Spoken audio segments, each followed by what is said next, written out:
मुगलों से पहले भारत में कई वंशों का शासन था। इनमें मौर्य, लोधी, विजयनगर, राजपूत और वंश शामिल हैं।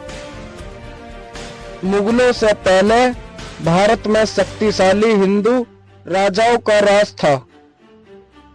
मौर्य राजवंश प्राचीन भारत का एक शक्तिशाली राजवंश था। मौर्य राजवंश ने 137 वर्ष भारत में राज किया।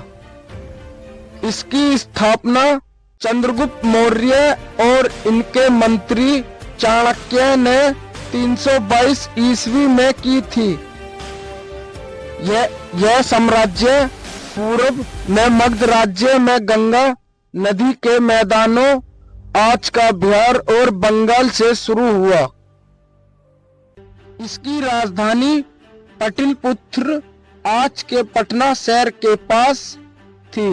इसके बाद विजयनगर साम्राज्य की स्थापना 1336 ईस्वी में हरिहर राय और बुक्का राय ने की थी। दक्षिण भारत के क्षेत्र में स्थित था।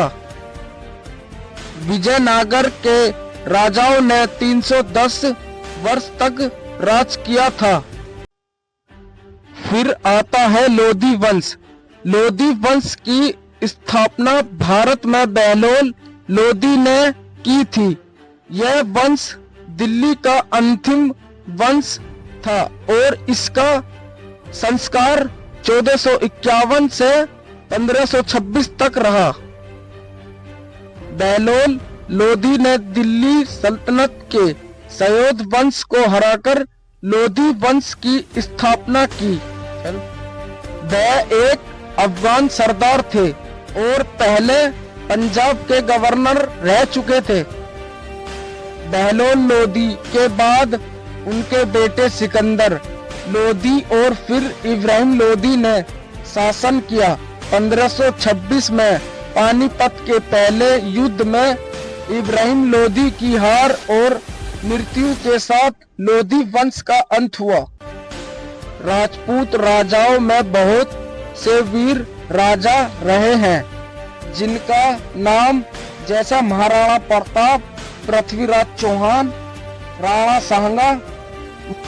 बाबर ने भारत में मुगल वंशों की नींव रखी।